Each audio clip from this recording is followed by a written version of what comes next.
Hello students, स्वागत है आपका हमारे यूट्यूब चैनल देवल कोचिंग क्लासेस में। आज की इस वीडियो में जो क्लास 10th NCERT मैथमेटिक्स की चैप्टर नंबर 3 है, दो चर वाले रेखिक समीकरण, इसके बारे में कंप्लीट सोल्यूशन जानेंगे। जो एक्सरसाइज हमारी 3.1 का सोल्यूशन करेंगे, 3.1 एक्सरसाइज सोल्यूशन करेंगे और साथ में कुछ इंपॉर्टेंट कॉन्सेप्ट को जानेंगे, क्योंकि बिना कॉन्सेप्ट के हम कोई भी क्वेश्चन को सॉल्व नहीं कर सकते। इस चैप्टर जो ना हमारा चैप्टर नंबर 3 है, चैप्टर नंबर जो हमारा 3 है दो चर वाले रेखिक समीकरण युग्म। इसका जो मतलब है, इस चैप्टर का पहले मतलब जानेंगे। इस चैप्टर का नाम है दो चर वाले रेखिक समीकरण युग्म। तो इसका मतलब समझेंगे। मतलब इस चैप्टर में हम वो सारी चीजें पढ़ेंगे जो ऐसी समीकरण होंगी जिसमें दो चर होंगे। क्या होंगे? दो चर होंगे और ऐसी समीकरण के युग्म होंगे। अब देखो इस चैप्टर का मतलब क्या होता है, पहले ये समझ लो, ठीक है। मतलब हमें ऐसी समीकरण पढ़नी है जिसमें दो चर आए। अब चर क्या होते हैं? जैसे हम x, y और z पढ़ते हैं तो ये भैया होते हैं चर। इंग्लिश में इनको वेरिएबल कहते हैं। क्या कहते हैं? वेरिएबल। तो दो चर होते हैं, तीन चर होते हैं, लेकिन दो चर वाले पढ़ना है हमें। देखो यहाँ पर ये समीकरण लिखी है मैंने, यहाँ पर 2x + 3y = 8। इसमें देखो x है, y है, तो इनको कहते हैं x, y, z। जो x, y और z होते हैं ये हमारे चर होते हैं। मैंने अभी बताया ये होते हैं चर। अब यहाँ कितने चर है? x और y दो चर वाले हैं और यहाँ पर ये कांस्टेंट वैल्यू है, तो ये दो चर वाली रेखिक समीकरण है।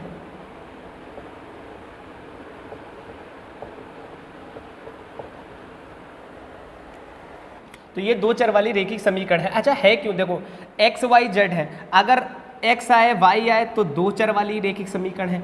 अगर साथ में z भी आ जाए तो 1, 2, 3 z भी आ जाए तो तीन चर वाली रेखिक समीकरण है। लेकिन हमें दो चर वाली रेखिक समीकरण युग्म ही पढ़ने हैं। तो देखो सबसे पहले इस समीकरण में देखो x आया, y आया और z नहीं आया। इसका मतलब दो ही चर हैं। x, y, z क्या होते हैं? वो चर होते हैं। तो दो ही चर है, तो ये दो चर वाली रेखिक समीकरण है। अगर इस समीकरण का पता लगा, इसमें देखो x है, y है, z नहीं है, इसका मतलब दो ही चर है, तो ये भी दो चर वाली रेखिक समीकरण है। दो चर वाली रेखिक समीकरण,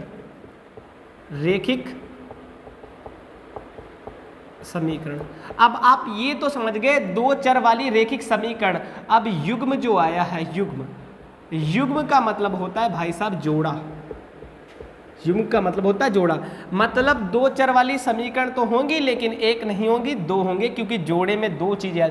मतलब दो समीकरण होंगी और उनके बारे में आपको पढ़ना है। ठीक है, समझे? अच्छे से समझे ताकि आप एक्सरसाइज के क्वेश्चन को लगा पाए। पहले मतलब समझ लो, है ना। बहुत सारे क्वेश्चंस यूट्यूब पर सॉल्व कराए जाते हैं, लेकिन क्वेश्चन को सॉल्व करना is not important, but main thing important, first of all try to understand the whole concept about that exercise you are going to study। ठीक है, जिसके बारे में पढ़ना चाह रहे हैं उसके बारे में पता तो कर लें कि क्या पढ़ने जा रहे हैं। तो हमने कहा दो चर वाले रेखिक समीकरण के युग्म, तो दो चर वाली समीकरण एक ये है और एक ये है, और इन दोनों का जोड़ा बना दे तो उस जोड़े को कहते हैं युग्म। मतलब दो समीकरण आएंगे। अब देखो इस एक्सरसाइज, इस जो समीकरण की बात करें तो इस समीकरण में देखो x भी आ रहा है, y भी आ रहा है और z। तो कितने चर आ रहे हैं? तीन। तो ये तीन चर वाली रेखिक समीकरण है। तीन चर वाली रेखिक समीकरण।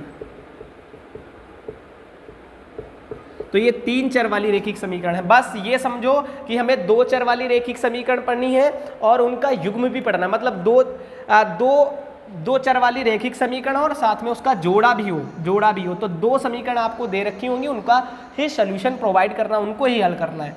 ठीक है, लेकिन यहाँ पर हमने देखा इसमें दो चर हैं, तो दो चर वाली रेखिक समीकरण बन गई। यहाँ x और y दो चर हैं, तो दो चर वाली रेखिक समीकरण बन गई। लेकिन यहाँ x भी है, y भी है और साथ में भाई साहब x, y और z भी है, तो तीन चर आ रहे हैं, तो तीन चर वाली रेखिक समीकरण है।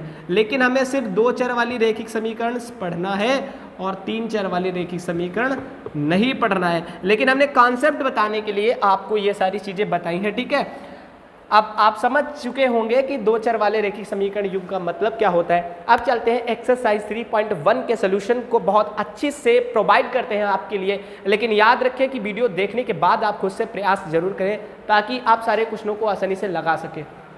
ठीक है, तो चलते हैं और एक्सरसाइज 3.1 को सॉल्व करते हैं। बहुत अच्छे से सॉल्व करेंगे, बस आप कॉपी और पेन निकाल कर अच्छे से वीडियो देखिएगा, उसके बाद खुद से प्रयास जरूर करें, क्योंकि कोई भी काम हो जब तक हम खुद से नहीं करते हम उस काम को अच्छे से नहीं सीख पाते। तो एक्सरसाइज 3.1, ठीक, तो एक्सरसाइज 3.1 जो है ना, उसमें हम सबसे पहले क्वेश्चन नंबर 3 को सॉल्व करेंगे, क्योंकि क्वेश्चन नंबर 3 के थ्रू हम आपको कॉन्सेप्ट सिखा सकेंगे। पहले हम क्या करते हैं, थर्ड क्वेश्चन इसलिए सॉल्व कर रहे हैं ताकि आप बेटर तरीके से आप समझ जाए। ठीक है, आप समझ जाएंगे तो क्वेश्चन नंबर 1 और सेकंड भी अच्छी तरीके से हम सॉल्व कर लेंगे। लेकिन सबसे पहले हम क्वेश्चन नंबर 3 को सॉल्व करते हैं। आपको ये क्वेश्चन सबसे पहले पढ़ लें और स्क्रीन पर भी इसको देख लीजिएगा। 2 केजी सेब और 1 केजी अंगूर का मूल्य जो है किसी दिन 160 था। मतलब ये कह रहे हैं कि हमने 2 केजी जब हमने सेब बेचे और 1 केजी अंगूर का मूल्य जो था वो 160 था, और 1 महीने बाद 4 केजी सेब और 2 केजी अंगूर का मूल्य जो 300 रुपये हो जाता है। इस स्थिति को बीजगणितीय तथा ज्यामितीय रूप से व्यक्त कीजिए। बीजगणितीय मतलब समीकरण बनाने, और ज्यामिति का मतलब समीकरण बनाकर हमें ये क्वेश्चन को सॉल्व कर रहे हैं। तो क्वेश्चन नंबर 3 पहले सॉल्व करते हैं। सबसे पहले देखो इसमें 2 चीज़ें हैं। ठीक है, देखो क्वेश्चन नंबर 3 है, उसमें 2 चीज़ें हैं। नंबर 1 तो है सेब, ठीक, और नंबर 2 है अंगूर। अब ये कह रहे हैं अंगूर और सेब 2 चीज़ें हैं। ठीक है, और सेब और अंगूर का मूल्य बताया गया है कि इतने इतने सेब हैं और इतने अंगूर हैं, उनका मूल्य इतना है। ठीक है, फिर 1 महीने बाद इतने सेब और इतने अंगूर का मूल्य इतना हो जाता है। इस स्थिति को बीजगणितीय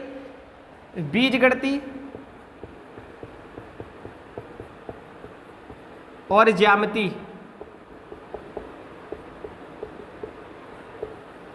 रूप दिखाना है, बीजगणितीय दिखाना है और ज्यामितीय दिखाना है। तो भैया इस एक्सरसाइज में जो थर्ड क्वेश्चन है अंगूर और सेब की बात करें तो बहुत सिंपल ट्रिक बताता हूँ, शायद आपको ये ट्रिक पता हो या ना पता हो, लेकिन बहुत आसान तरीके से क्वेश्चन को लगाएंगे। देखो इसमें 2 ही चीज़ है, सेब और अंगूर। अब हमें क्या पता कि एक सेब का, जैसे इन्होंने कह दिया कि इतने सेब हैं इतने अंगूर हैं उनका मूल्य इतना है, लेकिन हमें नहीं पता। तो सबसे पहले मान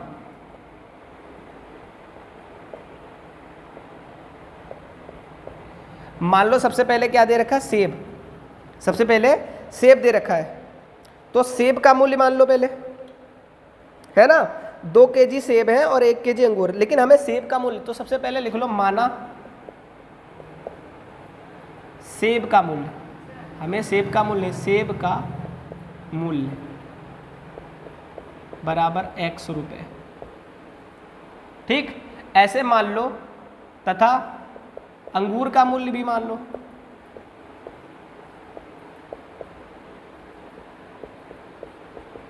Y रुपये, है ना। हमें पता नहीं था ना, इन्होंने कहा इतनी चीज़ें हैं और इनका मूल्य हमें नहीं पता, तो हमने मान लिया 2 चीज़। देखो सेब है अंगूर है, तो सेब जो चीज़ देगा माना सेब का मूल्य X रुपये और अंगूर का मूल्य Y रुपये, ये मान लिया। उसके बाद देखो क्या करना है, हमने दोनों का मूल्य, अब इन्होंने बताया सबसे पहले कहा था कि 2 केजी, इन्होंने कहा 2 केजी अंगूर, ठीक, और क्या था 2 केजी सेब और 1 केजी अंगूर। 1 केजी अंगूर का जो मूल्य है 160 रुपये है। ठीक है, फिर कह रहे थे कि 4 केजी सेब और 2 केजी अंगूर का मूल्य जो है 300 रुपये है। ठीक है, और इसको हमें बीजगणितीय और ज्यामितीय दिखाना है। तो सबसे पहले देखो 2 केजी अंगूर, पहले कह रहे थे 2 केजी सेब और 1 केजी अंगूर, तो आप कुछ मत करें। देखो आपने सेब का मूल्य माना X, तो सेब कितने हैं 2, तो लिख लो 2X, प्लस लगाओ। अंगूर कितने 1, तो Y लिख लो, मतलब 1Y, है ना। चाहे 1 लिख के Y लिखो या खाली Y लिख दो, बात एक ही है। कितने रुपए में, 160 रुपये, बस ये याद रखो। मतलब 2 था तो लिख दो 2X, 1 है तो 1Y बराबर 1। ऐसे कह रहे थे 4 केजी सेब और 2 केजी अंगूर, तो 4X प्लस 2Y बराबर कितने में, 300 रुपये में। इसको मान लो समीकरण 1, इसको मान लो समीकरण 2। ठीक है, अब हमने बीजगणितीय तो शो कर दिया, अब हमें ग्राफ बनाना है। क्या बनाना है, ग्राफ। ज्यामिति का मतलब आपको ग्राफ बनाकर दिखाना है। बस वही ज्यामिति होता है, ठीक है, वही ज्यामिति रूप होता है, उसको ज्यामिति रूप दिखाना है। तो सबसे पहले आप ग्राफ तभी बना सकते हैं जब आपको पॉइंट पता हो। तो आप पॉइंट कैसे पता कर सकते हैं, बहुत आसान तरीका है। देखो सबसे पहले समीकरण 1 है, लिख लो समीकरण 1 से, समीकरण 1 से पॉइंट निकालो। समीकरण 1 लिख लो, समीकरण 1 है क्या, 2x + y = 160, ठीक है। आप छोटा सा बॉक्स बनाएंगे, बॉक्स बनाओ, ठीक है, उसमें आपको 3 स्लाइड्स ले लेनी है। अब इसमें x की वैल्यू लिखोगे, इसमें y की, इसमें x की वैल्यू लिखी जाए। अच्छा देखो x की वैल्यू 0 रखो, इस समीकरण में x की वैल्यू 0 रखो। अब आप x की वैल्यू 0 रखेंगे तो y की वैल्यू मिल जाएगी। देखें जैसे 2x + y = 160 है, अब आप x की वैल्यू 0 रख रहे हैं, यानी 2 और x के प्लेस पे 0 + y = 160, तो 2 की गुणा 0 से 0 हो जाएगा, y = 160। 0 लिखते नहीं, यानी y = 160 है, तो y की वैल्यू आ गई 160। अब एक बार x की वैल्यू 0 रखी, एक बार y की वैल्यू 0 रखेंगे, y की वैल्यू 0 रखो। अब यहाँ पर y की वैल्यू 0 रखो, देखो 2x + y बराबर था 160, ठीक है, तो y की जगह 0 रखोगे तो 2x ऐसे लिख दो, y की जगह 0 = 160, 0 लिखते नहीं तो 2x = 160, ठीक है। ये 2 गुणे में है, x बराबर हो जाएगा 160 और बटे में 2, 2 × 2 = 2 × 16 = 80, यानी x की वैल्यू आई भाई साहब 80, तो यहाँ पर लिख दो 80। इससे बिंदु मिल गए, 0, 160 और एक मिल गया 80, 0। तो ये समीकरण 1 के पॉइंट मिल गए। पहले इससे पॉइंट निकाल लिए, अब समीकरण 2 से भी पॉइंट निकाल लो। ये मैं रफ कर रहा हूँ, ये रफ कार्य है, ये हो सकता है आप यहीं पर आप बिना रफ कार्य किए भी पॉइंट्स निकाल सकते हैं, ठीक है, ऐसे चाहें तो आप रफ कार्य कर सकते हैं, ठीक है। बहुत आसान क्वेश्चन है, मतलब जो अंगूर हैं उनको x वाले और सेब वाले x वाले और अंगूर वाले y वाले। अब समीकरण 1 से तो अपने पॉइंट ये निकालिए, समीकरण 2 से निकालो, तो यहाँ लिख दो समीकरण 2 से, समीकरण 2 से, समीकरण 2 लिख लो। समीकरण 2 है 4x + 2y = 300। पहले x की वैल्यू 0 रखो, यहाँ पर रफ्कार करें, देखो x की जगह 0 रखोगे, 4 और x की जगह 0 + 2y बराबर कितना है 300, ठीक है। 4 की गुणा करोगे 0, 0 लिखना नहीं, 2y = 300, y = 300 और बटे में 2 चला जाएगा, 2 × 2 2 × 2 1 बचा, 2 × 5 = 10, 0 100, y बराबर आया 150, ठीक है। y की वैल्यू आई 150। पहले टेबल बना लें, यहाँ टेबल बनाई जाती है ना, तो सबसे पहले टेबल बनाएंगे ऐसे, यहाँ x होता है, यहाँ y, x की वैल्यू 0 रखी तो y की वैल्यू कितनी मिली 150। अब एक बार x की वैल्यू 0 रखी तो y की वैल्यू 150, अब y की वैल्यू 0 रखेंगे तो x की वैल्यू मिल जाएगी। अब y की वैल्यू यहाँ रखो, देखो 4x है प्लस y की वैल्यू 0 रखोगे तो 0 = 300, ठीक है। 4x हो जाएगा, 2 की गुणा 0 से करोगे 0 आएगा, लेकिन 0 लिखते नहीं तो बराबर लिख दो 300, तो x बराबर हो जाएगा 300 और बट्टे में 4 काटो, 4 × 4 और 4 × 7 28, 2 बचा 20, 4 × 5 = 75, x की वैल्यू आएगी 75, x की वैल्यू आई 75। चेक कर लें, 4 7 चौक 28, 2 बचा 20, 4 × 5 = 20, ठीक है। तो ये हमें पॉइंट मिल गए। फिर से हमने समीकरण 1 से ये पॉइंट निकाले थे, समीकरण 2 से ये पॉइंट निकालिए है, 0, 150 और 75, 0। तो ये हमने पॉइंट्स निकाल लिए हैं, इक्वेशन 1 से भी निकाल लिए हैं, इक्वेशन 2 से भी निकाल लिए हैं। अब ये कार्य रफ कार था, आप साइड में ये काम करें, ठीक है। इस रफ कार को मैं हटा देता हूँ। अब देखो ग्राफ बनाना है, ग्राफ कैसे प्रेजेंट करेंगे, तो देखो ग्राफ बनाने के लिए 2 अक्ष होती, एक होती x अक्ष और एक होती है y अक्ष।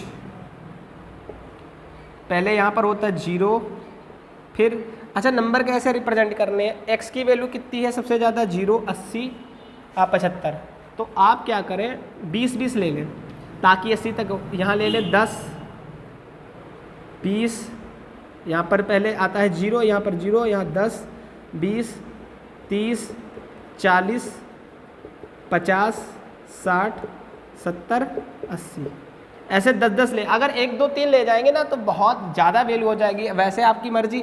आप 80 है ना, देखो x की पहली वाली वैल्यू जो होती है वो x की होती है, यहाँ देखो 0 है, यहाँ 80 है, यहाँ 0 है, यहाँ 75, यानी x की वैल्यू सबसे ज़्यादा 80 है। तो आप ऐसे लें 0, 10, 20, 10, 20 सॉरी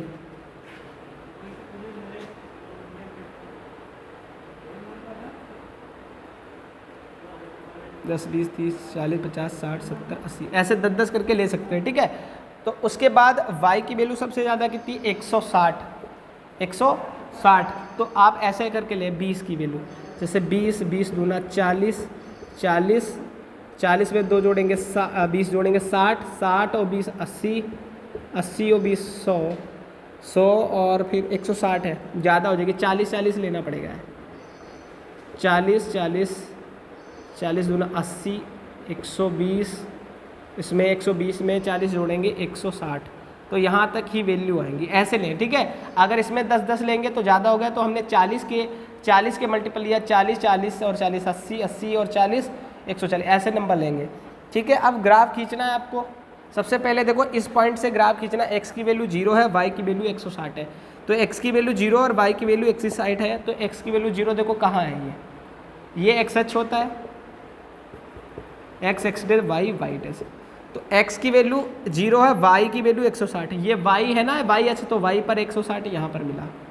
फिर देखो x की वैल्यू कितनी, 80, तो x की वैल्यू 80 यहाँ पर मिल रही है, y की वैल्यू 0 है, तो 0 यहीं पे मिलता है। एक पॉइंट ये मिला, एक पॉइंट ये, इस रेखा को मिला दो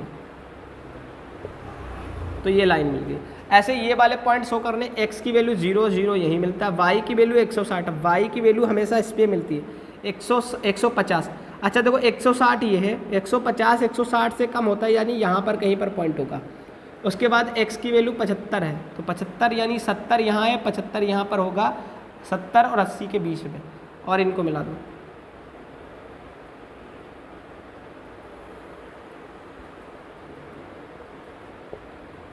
तो ये लाइन एक दूसरे को कट करेंगे, तो ये हमने ये ज्यामितीय रूप रिप्रेजेंट कर दिया, और बीजगणित और सॉरी ये ज्यामितीय रूप और बीजगणितीय रूप दोनों रूप, यानी हमने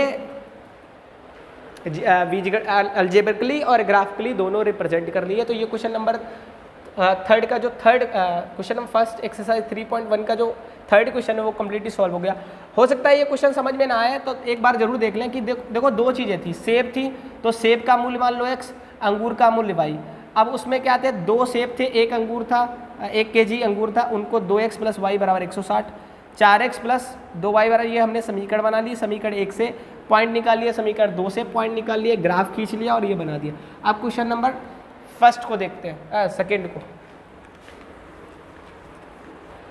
क्वेश्चन नंबर सेकेंड है कि क्रिकेट टीम के एक कोच ने 3900 रुपये में 3 बल्ले और 6 गेंदे खरीदे। देखो इन्होंने 3 बल्ले और 6 गेंदे खरीदी हैं 3900 रुपये। बहुत आसान क्वेश्चन होते हैं। फिर है 3 गेंदे और फिर 1 बल्ला और 3 गेंदे 1300 रुपये में खरीदी। अब देखो सबसे पहले बल्ले हैं, बल्ला है, ये बल्ले हैं समझ लो, और ये गेंदे हैं। तो आप बल्ले का मूल्य मान लो x रुपये और गेंदों का मूल्य मान लो y रुपये, क्योंकि 2 चीज़ें हैं, पहले बल्ले का जिक्र किया बाद में गेंद का, तो पहले बल्ले की कीमत मान लो और फिर गेंद की कीमत मान। आपकी समीकरण क्या बन जाएगी, 3x + 6, पहले वाले x होते हैं, दूसरे वाले y, तो 3x लिख लो, फिर 6y लिख लो बराबर 3900, ये समीकरण 1 बन जाएगी। ऐसे एक बल्ला है तो बल्ले का मूल्य x होगा, इसका y, तो x + 3y बराबर 1300, ये समीकरण 2 बन जाएंगी। समीकरण बनाकर हम क्या करेंगे, उसको पॉइंट्स निकाल लेंगे और ग्राफ खींच लेंगे, ये हमारा क्वेश्चन कम्प्लीटली सॉल्व हो जाएगा। तो देखो बल्ला है और गेंद है, तो मान लो बल्ले का मूल्य लिख लो, माना बल्ले का मूल्य, माना बल्ले का मूल्य, माना बल्ले का मूल्य बराबर x रुपये, ऐसे मान लो, तथा गेंद का मूल्य y रुपये। ठीक है, बल्ले कितने हैं, 3, तो बल्ले का मूल्य माना x, तो 3x प्लस ऐसे गेंदे कितनी 6, तो 6y कितने में खरीदी, 3900 रुपये में। ठीक है, ये समीकरण 2 हो गया। ऐसे फिर है दूसरे में क्या कह रहा है कि एक बल्ला है और 3 गेंदे हैं, उसको हमने खरीदा है 1300 रुपये में। समीकरण 2 बन गई, ये समीकरण 1 है। ठीक है, तो तो समीकरण 1 और समीकरण 2 हमने बना लिया। अब इनसे पॉइंट निकाल लेने हैं और पॉइंट निकाल कर ग्राफ खींच देना है और क्वेश्चन हमारा सॉल्व हो जाएगा। तो सबसे पहले समीकरण 1 से पॉइंट निकालने हैं, तो लिख लो समीकरण 1 से, समीकरण 1 से, समीकरण 1 लिख लो। समीकरण 1 है 3x + 6y बराबर 3900। ठीक है, आप देखो सबसे पहले टेबल बनानी होती है इसमें, तो आप टेबल बना ले, फिर एक ऐसे लाइन खींच दे और फिर 2 लाइन ऐसे खींच। इसमें x की वैल्यू लिखेंगे, इसमें y की। सबसे पहले x की वैल्यू 0 रखते हैं तो y की वैल्यू मिल जाती है। आप इसमें रफ्कार करके देख लें, x की वैल्यू 0 लिख के देखें, 3x + 6y बराबर 3900 है। यहाँ पर x की वैल्यू 0 रखोगे तो 0 लिख लो, प्लस 6y बराबर 3900 रुपये हमें मिल जाएगा। ठीक है, और 3 की मल्टीप्लाई हम 0 से करेंगे तो 3 0 0 आएगा, प्लस ऑफ 6y बराबर 3900। ठीक है, 0 का मतलब कुछ होता ही नहीं, तो 6y बराबर 3900 और ये y बराबर 3900 और ये बटे में आ जाएगा 6। काटे किससे काटे हैं? 3 से काटे, 3 दूनी 6, 3 इक्कन 3, 3 तिया 9, तो ये आ जाएगा हमारा 1300। ये हो जाएगा 2 इक्कन 2, 2 छंग 12, 2 पंचे 10, यानी 650। y की वैल्यू आएगी 650। ठीक है, y की वैल्यू 650 आ गई हमारी। अब हम एक बार x की वैल्यू रख लेंगे 0, x की वैल्यू 0 रख लिया, y की वैल्यू 0 रख के देखो। अब y की वैल्यू 0 रखोगे तो x की वैल्यू मिलेगी, तो देखो 3x लिख लो प्लस 6 गुणे y की वैल्यू 0 बराबर 3900। तो 3x और 6 की गुणा 0 से करेंगे, 0 आएगा बराबर 3900।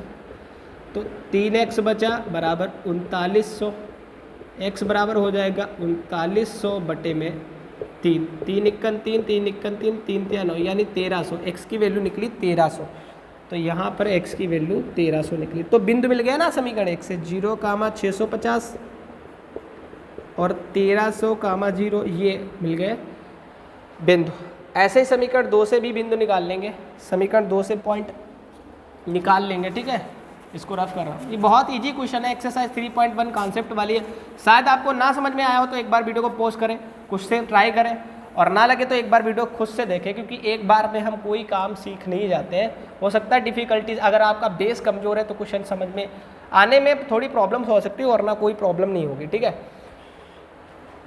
अब समीकरण 2, समीकरण 2 से, समीकरण 2 से बिंदु निकालने हैं। समीकरण 2 से, समीकरण 2 लिख लो। समीकरण 2 है x + 3y बराबर 1300, x + 3y बराबर 1300। ठीक है, एक टेबल बनाते हैं समीकरण के पॉइंट निकालने के लिए। ठीक है, उसमें एक लाइन ऐसे और 2 लाइन ऐसे खींचते हैं। ठीक, यहाँ x की वैल्यू, यहाँ y की वैल्यू। अच्छा, x और y की वैल्यू निकालने के लिए सबसे पहले x की वैल्यू 0 रखते हैं ताकि y की वैल्यू मिल जाए। तो यहाँ रफ्कार करते हैं, x + 3y है, x + 3y बराबर 1300। x की वैल्यू 0 रखेंगे तो 3y बराबर 1300। 0 का मतलब कुछ नहीं, 3y बराबर 1300 हुआ, तो y बराबर हो जाएगा 1300 बटे में 3, ये कटेंगे नहीं, तो y की वैल्यू 1300 बटे 3 लिख लो। अब यहाँ x की वैल्यू 0 रख दी, अब y की वैल्यू 0 रख के देखो, x + 3 और गुणे y की जगह 0 रखो बराबर 1300, तो y वाला टर्म गायब, तो x बराबर आया 1300। y की वैल्यू 0 रखी तो x की वैल्यू है 1300, तो ये पॉइंट मिल गया हमें। ठीक है, अब इसको भी रब कर देते हैं।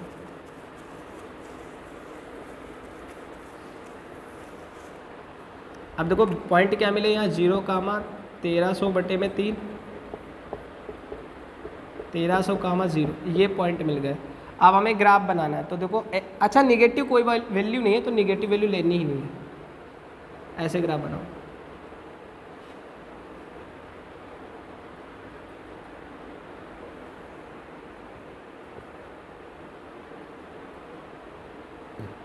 ये एक्स अक्ष होता है हमारा, ये वाई अक्ष। देखो जो पहले पॉइंट होते हैं वो एक्स के होते हैं, यहाँ ये एक्स का है, ये एक्स का है, ये एक्स का है, एक्स का, तो एक्स की वैल्यू सबसे ज़्यादा है। देखो यहाँ 0 है, यहाँ 1300, यहाँ 0, 1300 एक्स की वैल्यू, यानी एक्स अक्ष पर सबसे ज़्यादा वैल्यू 1300 लेनी है। तो हम क्या करें, कैसे 1300 लें, हम लेंगे 200 करके, यहाँ 0 ले लो, फिर 200, 400, 600, 800,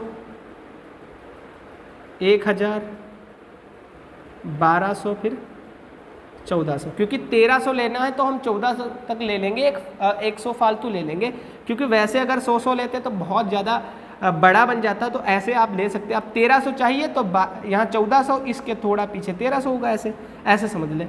तो 200, 400, 600, 800, 1000, 1200, 100। अब देखो y की वैल्यू यहाँ 650 है, यहाँ 0 है, 1300/3। अब सबसे ज़्यादा है 650, y की वैल्यू दूसरी वाली y की, अब यहाँ 650 है, यहाँ 1300/3 है और 0। तो 650 बड़ा है या 1300/3? 1300/3 का मतलब होगा 1300 को 3 बार बांटा गया होगा। तो 1300 को 3 बार कैसे बांट सकते हैं? यानी 4 3 12, यानी 400 से ज़्यादा होगा, 400 से ज़्यादा, यानी ये वैल्यू जो 400 से ज़्यादा है, लेकिन ये 650 है, तो 650 बड़ी संख्या है, यानी 700 तक ले जाना है। तो आप ऐसे ले लो, 700 तक ले जाना है तो 100 ले लो, 100, 200, 300, 400, 500, 600 और 700 तक ले जाओ। ठीक है, तो 700 तक हमने ये संख्या ले गए। अब देखो पॉइंट शो करने, पहले x की वैल्यू 0 है, तो x अक्ष पर ये होता है, x की वैल्यू 0 यहाँ पर होती है, देखो ये 0 लिखा। y की वैल्यू कितनी है, दूसरी वाली y 650, तो y अक्ष पे 650 कहाँ है? देखो 600 ये है और 700 ये है, मतलब आधा यहाँ पर 650 होगा, 600 से ज़्यादा और 700 कम, तो ये वाला पॉइंट है 650। अब ऐसे x की वैल्यू कितनी है 1300 और y की वैल्यू है 0। x की वैल्यू 1300, यानी ये 1200 और 1400, तो 1300 इसके बीच में आएगा। तो इन पॉइंट को मिला दें आप, ये लाइन चली गई। इस वाले पॉइंट का नाम क्या था? 650, 0, 650। इस वाले पॉइंट का नाम दे दो 1300, 0।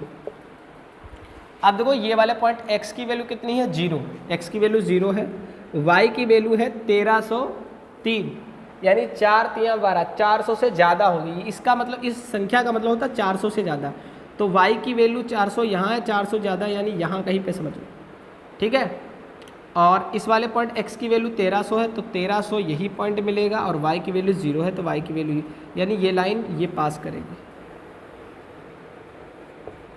एक दूसरे को काटते हुए। ये वाला पॉइंट हो गया अपना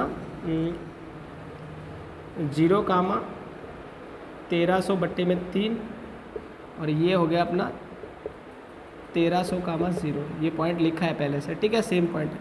तो ये हमने बीजगणितीय और ज्यामिति यानी एल्जेब्रिकली और ग्राफिकली दोनों रिप्रेजेंट कर लिया बहुत अच्छे से। ये क्वेश्चन कंप्लीट हो गया। क्वेश्चन नंबर जो फर्स्ट बचा है हमारा, उसको भी हम सॉल्व कर लेते हैं। ठीक है, उसको भी सॉल्व कर लेते हैं, और इम्पोर्टेंट क्वेश्चन है। ठीक है, तो इस तरीके से एक्सरसाइज के सारे क्वेश्चन कंप्लीट कर लेते हैं। इंपॉर्टेंट एक्सरसाइज है, क्वेश्चन नंबर फर्स्ट को अब कंप्लीट करते हैं। क्वेश्चन नंबर फर्स्ट की बारी आती है, अब क्वेश्चन नंबर फर्स्ट को सॉल्व करते हैं। देखो ये क्वेश्चन थोड़ा बड़ा है, अच्छे से समझे ताकि आप समझ पाएँ। पहले एक बार क्वेश्चन की रीडिंग कर लें, 1 या 2 बार क्वेश्चन की रीडिंग कर लें, ताकि आप अच्छे से इस क्वेश्चन को समझ सकें, क्योंकि क्वेश्चन को समझना ही बहुत इंपॉर्टेंट होता है। देखो एक आफ्ताब है, आफ्ताब अपनी पुत्री से कहता है कि 7 वर्ष पूर्व में तुमसे 7 गुनी आयु का था, अब से 3 वर्ष बाद में तुमसे केवल 3 गुनी आयु का रह जाऊंगा। इस स्थिति को बीजगणितीय और ग्राफिकली रूप से व्यक्त कीजिए। देखो आफ्ताब है और आफ्ताब की पुत्री है। आफ्ताब अपनी पुत्री से कहता है कि 7 वर्ष पूर्व का मतलब पहले, 7 वर्ष पहले मैं तुमसे 7 गुनी आयु का था, अब से 3 वर्ष बाद में तुमसे केवल 3 गुनी आयु का रह जाऊंगा। ठीक है, तो इस स्थिति को बीजगणितीय और ग्राफिकली रिप्रेजेंट करना है। तो सबसे पहले हमें पता हो कि आफ्ताब की उम्र कितनी है, वर्तमान इस समय पता होना चाहिए। देखो किसी की उम्र निकालनी है तो हमें सबसे पहले पता होना चाहिए अब कितनी है। तो आफ्ताब की उम्र नहीं पता है, ना ही उसकी लड़की, तो मान लो क्वेश्चन नंबर फर्स्ट है,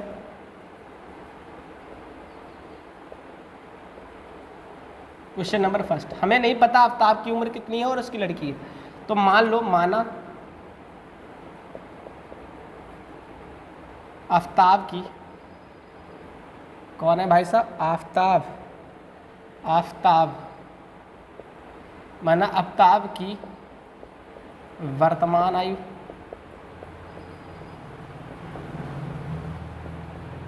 x वर्ष, ठीक, तथा उसकी पुत्री की मान लो y वर्ष, उसकी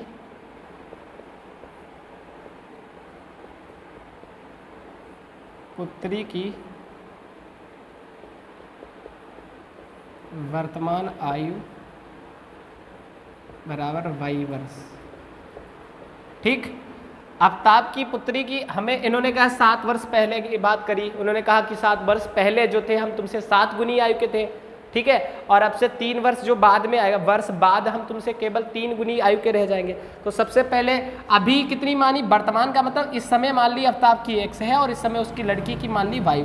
अब ये कह रहे हैं दो कंडीशन है। देखो फर्स्ट केस में कह रहा है कि आफ्ताब कह रहा है कि 7 वर्ष पहले मैं तुमसे 7 गुनी आयु का था और 3 वर्ष बाद मैं 3 गुनी आयु का रह जाऊंगा। तो 2 कंडीशन है, एक बार 7 वर्ष पहले की बात करी, अब 3 वर्ष बाद की बात करी, ठीक है। तो इसको कैसे लगाओगे, देखो सबसे पहले हम आफ्ताब की उम्र निकाल लेंगे कि 7 वर्ष पहले कितनी थी, उसकी पुत्री की उम्र निकाल लो। फर्स्ट केस है, फर्स्ट केस ऐसे निकाल लो, 7 वर्ष पूर्व पहले आफ्ताब की आयु,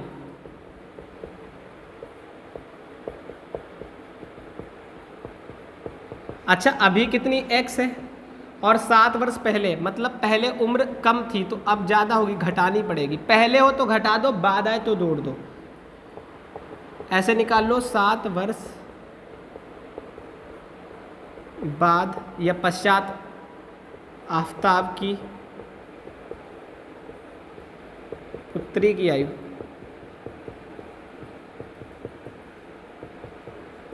अभी कितनी है y, और 7 घटा देंगे क्योंकि 7 साल पहले की बात है। इन्होंने कहा अपनी पुत्री से ये कहा था कि 7 वर्ष पहले मैं तुमसे 7 गुनी आयु का था। तो एक तरफ लिख लो आफ्ताब को x, आफ्ताब की उम्र है 7 साल पहले x - 7 और उसकी पुत्री की 7 साल पहले उम्र है। अब आफ्ताब ने अपनी पुत्री से कहा कि मैं तुमसे 7 गुनी आयु का था, तो पुत्री में 7 से गुणा करा दो। गुणा उससे कराना जो छोटा हो, छोटी पुत्री होगी, ठीक है। अब इसको सॉल्व कर लो, x - 7 बराबर 7 की गुणा y से 7y, 7 7 49। अब x y वाले एक तरफ कर लो, x ये प्लस का इधर आएगा, माइनस का बराबर माइनस का 49 और ये माइनस का 7 है, इधर आया प्लस का, तो x - 7y बराबर हुआ माइनस का 42। इसको मान लो समीकरण 1। अब देखो ये समीकरण बना लिया। अब ऐसे ही दूसरी बात कही थी कि 3 वर्ष बाद में तुमसे केवल 3 गुनी आयु करें, 3 वर्ष पहले, अब ये 7 वर्ष पहले की बात होगी, अब 3 वर्ष बाद की बात करें, तो ये केस सेकेंड हो जाएगा अपना। सेकेंड केस की बात करें तो लिखेंगे 3 वर्ष बाद आफ्ताब की आयु, 3 वर्ष बाद अभी कितनी है x, और 3 वर्ष बाद मतलब 3 जोड़ दो, बाद आए तो जोड़ दो, ऐसे लिख लो 3 वर्ष बाद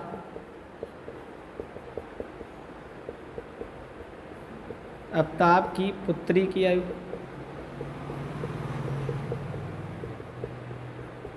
कितनी हो जाएगी y + 3 वर्ष, क्योंकि उसकी y मान लगी 3।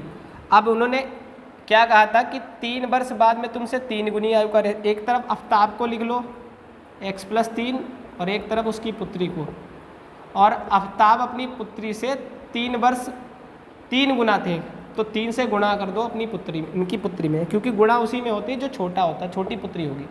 तो x + 3 ऐसे लिख लो, गुणा कराओ, 3 की गुणा y से कराओगे 3 y, 3 × 9, x y वाले एक तरफ कर लो, तो देखो x - 3y बराबर 9 - 3, तो ये हो जाए x - 3y बराबर 6, समीकरण 2। अब हमने ये बीजगणितीय तो शो कर दिया, अब हमें ग्राफ बनाना है, ठीक है।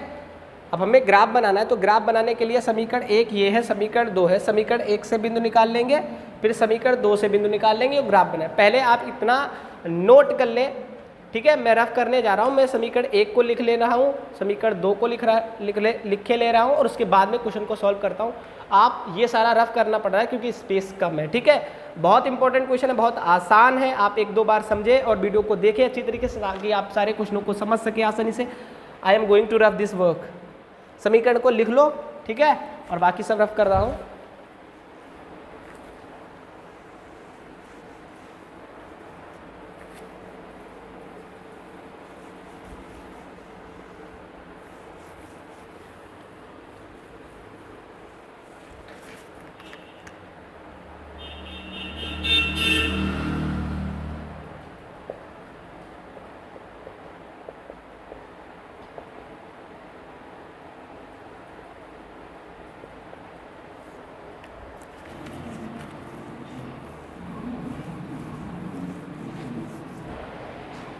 तो ये हमारी समीकरण फर्स्ट, मैंने समीकरण फर्स्ट और सेकंड को निकाल लिया।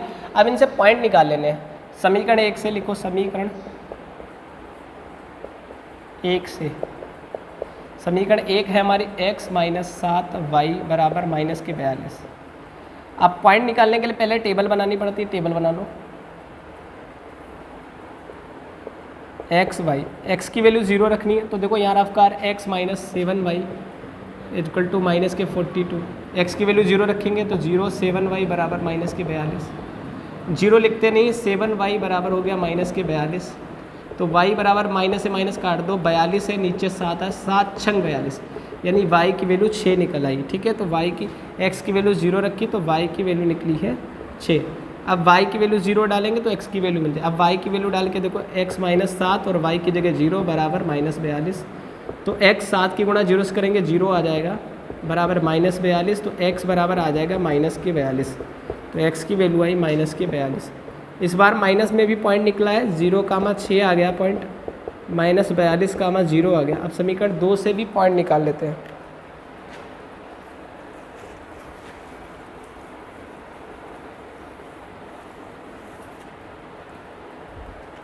यहाँ देखो समीकरण 2 से,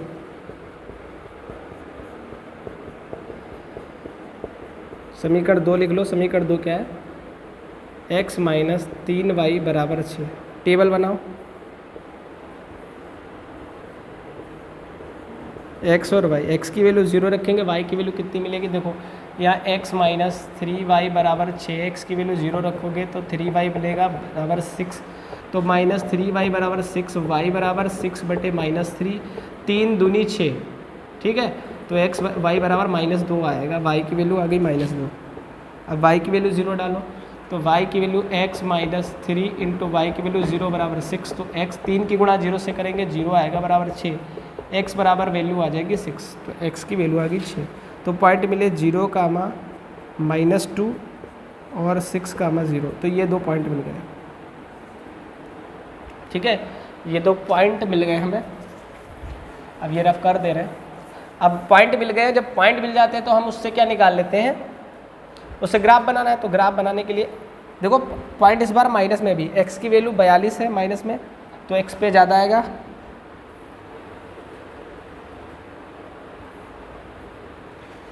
और y की वैल्यू सबसे ज़्यादा है, माइनस में है 2, और प्लस में कितनी है, प्लस में 6, यानी माइनस में ज़्यादा है।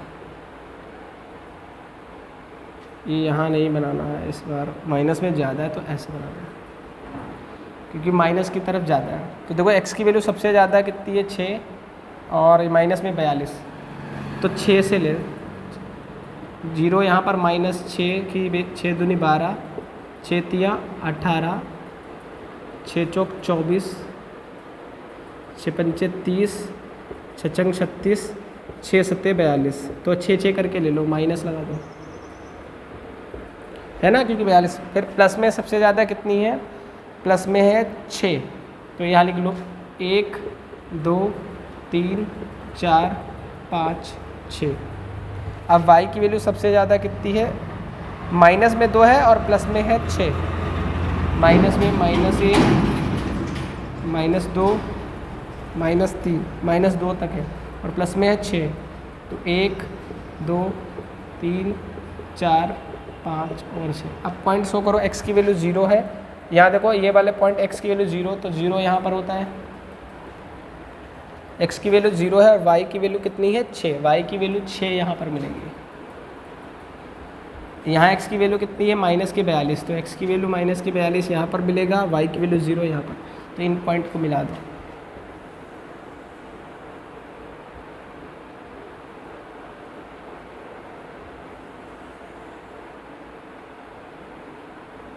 ठीक, ये मिल गया। और दूसरा पॉइंट x की वैल्यू 0 है, तो x की वैल्यू 0 यहाँ पर है, y की वैल्यू -2, y की वैल्यू -2 यहाँ पर है, x की वैल्यू 6 है, तो x की वैल्यू 6 ये है, और इनको मिला दो। तो ये ग्राफ हमारा बन गया। हमने सारे क्वेश्चन को कंप्लीट कर लिए। तो first, second and third also be every question has completed. ठीक है, तो मैंने कुछ क्वेश्चन को समझाने के कॉन्सेप्ट के पर्पज से मैंने पहले थर्ड क्वेश्चन को सोल्व किया, उसके बाद मैंने सेकंड किया और उसके बाद फर्स्ट किया, ताकि आप सारे क्वेश्चन को अच्छे से समझ जाएं। ठीक है, क्योंकि मेरा पर्पस यही है कि आपके लिए वीडियो प्रोवाइड करवाई जा रही है, आपके लिए सोल्यूशन करवाया जा रहा है। अच्छी तरीके से मैं आपको समझाता हूं कि ये चैप्टर कौन सा, थर्ड चैप्टर है, चैप्टर का मतलब क्या है उसमें सॉरी उसमें आप पढ़ेंगे क्या। ठीक है, तो ये जानना बहुत इंपॉर्टेंट होता है। ये सारे क्वेश्चन इंपॉर्टेंट है, आप अच्छी तरीके से इनको अपने से प्रिपेयर करें ताकि आप क्वेश्चनों को अच्छी तरीके से समझ सकें। ठीक है, अगर आपको क्वेश्चन नहीं समझ में आया है तो एक बार वीडियो को और अगेन नेक्स्ट करके दोबारा से देख सकें। ठीक है, दोबारा से देखें ताकि आप अच्छे से समझ जाएं। Thank you for watching this video. अगर जो आप इसी तरीके से सोल्यूशन चाहते हैं तो कमेंट बॉक्स में जरूर लिखें, और ये वीडियो आपको कैसे लगी। अगर आप कोई भी स्टूडेंट हो, अगर इस वीडियो को देख रहे हो तो कमेंट बॉक्स में अपना नाम जरूर लिखना। ठीक है, ताकि हमें पता चले कि कौन कौन से स्टूडेंट्स हैं जो हमारे देवल कोचिंग क्लासेस से पढ़ रहे हैं। Thank you for watching this video.